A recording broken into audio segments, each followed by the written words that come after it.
Assalamualaikum, hai teman-teman semua. Gimana nih kabarnya? Semoga kalian selalu dalam keadaan sehat. Dan buat teman-teman yang lagi kurang enak badan, semoga Allah beri kesembuhan ya. Amin ya robbal alamin. Alhamdulillah ya teman-teman, bisa ketemu lagi di video baru aku. Di video kali ini temenin aku yuk untuk evaluasi budgeting di minggu ketiga bulan September. Sekaligus aku juga mau sharing nih ke teman-teman semua sesuai dengan judul di video ini. Video ini cocok banget buat teman-teman yang biasanya habis gajian langsung ludes. Jadi di sini aku mau sharing cara ampuh agar uang kalian itu bisa tahan lama sampai akhir bulan. Dan yang aku sharing ini adalah pengalaman aku langsung ya teman-teman. Jadi benar-benar aku merasakan manfaatnya. Sebelum aku spill caranya, kita balik dulu ya ke video. Jadi seperti biasa ya teman-teman, untuk evaluasi budgeting kita akan isi untuk kolom aktual dan selisih. Sebelum kita isi, aku mau cek catatan rekap pengeluaran aku setiap minggunya ya teman-teman. Nah ini dia buku catatan rekap aku. Untuk minggu ketiga aku tandai warna ungu ya teman-teman. Beginilah catatan rekap aku untuk pengeluaran setiap bulannya. Biasanya di rekap pengeluaran ini aku kelompokkan sesuai dengan pos pengeluaran, dan aku tulis juga total pengeluaran setiap minggunya. Tapi di buku ini cuma total pengeluaran setiap minggunya aja, untuk detail pengeluarannya ada di kotak ini. Jadi aku buat terpisah supaya jelas ya teman-teman uangnya terpakai untuk apa aja. Alasan aku pakai tempat ini untuk mencatat detail pengeluaran supaya aku lebih disiplin ya teman-teman untuk mencatat setiap harinya. Karena kalau aku langsung tulis di buku, aku tuh males banget ya teman-teman buka bukunya. Jadi makanya kenapa aku buat sesimpel ini supaya aku semangat untuk mencatat setiap harinya. Itu dia cara mencatat aku supaya aku lebih disiplin. Kalau teman-teman punya cara tersendiri, nggak apa-apa banget kalau kita memang berbeda. Aku percaya setiap orang punya preferensi dan kecocokannya masing-masing. Yuk lanjut ke video ya teman-teman. Di sini aku mau isi untuk kolom aktual. Yang pertama untuk pos listrik, di sini belum terpakai ya teman-teman karena listriknya itu masih ada dari bulan sebelumnya, jadi nggak apa-apa belum aku beli. Mungkin nanti di minggu keempat aku beli token listrik. Untuk BBM di sini terpakai 25.000 karena kalau di Sorong kita itu hanya isi 1 minggu sekali ya teman-teman. Untuk pos air galon terpakai 16.000. Untuk belanja bulanan habis ya teman-teman, terpakai 200.000. Sebenarnya untuk belanja bulanan ini kemarin over budget ya teman-teman, yaitu 10.000. Nah 10.000-nya itu aku ambil dari budget dana tak terduga, dan belanja bulanan ini untuk stok minggu ketiga dan keempat. Jadi memang yang aku beli hanya yang habis-habis aja. Yuk lanjut ya teman-teman. Untuk belanja mingguan di sini terpakai 150.000. Oh iya, buat teman-teman yang belum lihat video belanja bulanan aku, boleh ya lihat di video sebelumnya. Lanjut untuk pos kesehatan di sini nggak terpakai ya teman-teman. Untuk dana tak terduga terpakai 35.000 dan jajan 20.000. Nah untuk dana tak terduga di sini terpakai untuk bayar ongkir, kemudian nambahin uang untuk beli buah, dan nambahin untuk belanja bulanan. Jadi kemarin alhamdulillah pas suami itu menang giveaway ya teman-teman. Giveaway-nya ini lumayan banget, aku dapat sambal 2 botol. Nah ongkos kirimnya itu ditanggung pemenang, jadi makanya aku keluarkan untuk biaya ongkos kirim. Dan untuk pos jajan ini sengaja aku irit-irit di minggu ketiga ini karena di minggu keempat kita ada rencana untuk makan di luar. Setelah aku totalin, untuk budget terpakai di minggu ketiga ini yaitu 446.000. Lanjut ya teman-teman, di sini aku isi untuk kolom selisih. Untuk listrik tersisa 100.000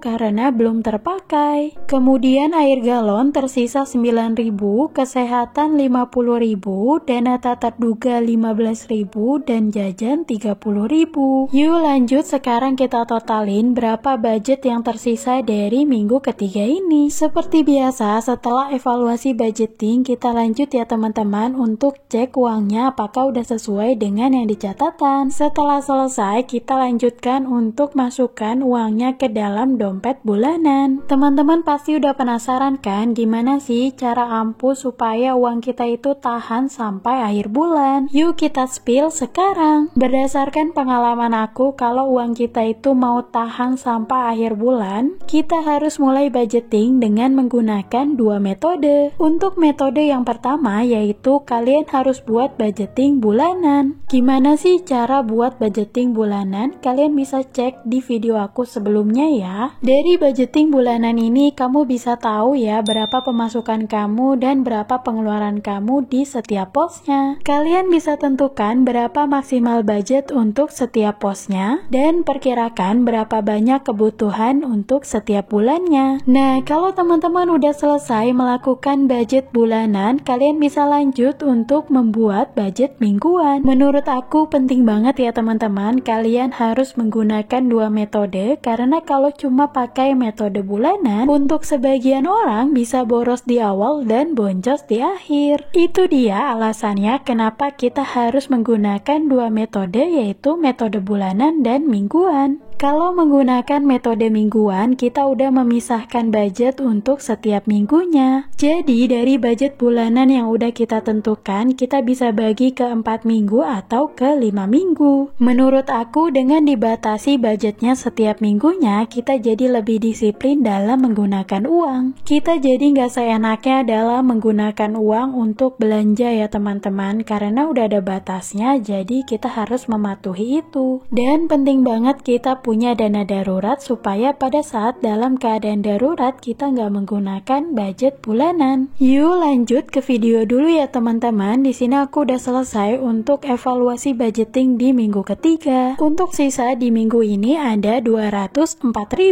Alhamdulillah ya teman-teman, Masya Allah tabarakallah masih ada sisanya. Sambil aku cek untuk uangnya di dompet mingguan, kita lanjut sharingnya ya teman-teman. Ternyata berdasarkan pengalaman aku banyak banget loh manfaat dari budgeting mingguan. Selain yang tadi aku sebutkan, kita jadi bisa untuk memperpanjang uang kita sampai akhir bulan ya teman-teman. Manfaat lainnya yaitu kita jadi nggak bingung lagi pada saat mau belanja. Karena dari budget mingguan itu kita tahu persis berapa banyak uang yang bisa kita habiskan untuk setiap posnya. Sedangkan kalau aku budgeting bulanan aja, kadang aku bingung untuk pos ini dikeluarinnya itu berapa untuk setiap minggunya. Nah, kalau budgeting mingguan kita udah tahu, oh batas belanja aku di minggu ini tuh segini. Lanjut untuk manfaat yang kedua yaitu kita bisa mencegah stres keuangan. Berdasarkan pengalaman aku dengan budgeting mingguan, gak ada lagi rasa kekhawatiran bahwa akan kehabisan uang di tengah bulan. Karena uangnya udah dibagi-bagi setiap minggunya, jadi aku gak ngerasa khawatir akan kehabisan uang di akhir bulan. Dan tentunya nggak akan kebablasan dalam menggunakan uang ya teman-teman. Kenapa stres bisa muncul pada saat kita nggak punya uang? Menurut aku stres muncul karena kita nggak bisa memenuhi kebutuhan ataupun kewajiban. Dari situlah secara nggak sadar muncul suatu tekanan yang akhirnya bisa menimbulkan perasaan cemas, khawatir, dan merasa frustasi. Nah, dari situlah stres bisa muncul. Kalau kita udah ngerasa stres, solusinya adalah berubah. Apa yang harus dirubah? Yaitu berubah dengan rajin membuat budgeting. Jadi memang balik lagi ke budgeting ya teman-teman. Kalau kita aja males-malesan mengelola keuangan, ya bagaimana uangnya itu nggak habis begitu aja. Dan kalau teman-teman nggak bisa budgeting, kalian bisa belajar karena referensinya udah banyak banget loh di YouTube. Aku pribadi awalnya nggak bisa dan aku belajar sampai akhirnya bisa. Jadi memang butuh proses ya teman-teman untuk memperbaiki keuangan keluarga. Dan solusi yang kedua menurut aku kita harus sadar diri. Sadar diri di sini maksudnya adalah kita bisa lihat kapasitas diri kita. Kalau memang uangnya itu terbatas, keinginannya juga harus direm ya teman-teman. Jadi kalau kita nggak punya uangnya ya kita harus sabar dulu, kemudian kita nabung dulu dan kita belajar untuk menyusun prioritas nih, mana yang harus kita dahulukan, mana juga yang harus kita kesampingkan. Nah, itu dia teman-teman sharing dari aku. Di sini aku nggak ada niatan untuk menggurui karena aku juga masih banyak belajar. Kalian bisa ambil hal positif dari video aku dan buang yang negatifnya. Terima kasih ya buat teman-teman yang udah nonton sampai akhir. Jangan lupa subscribe dan nyalakan loncengnya ya. Sampai ketemu di video aku selanjutnya. Wassalamualaikum warahmatullahi wabarakatuh.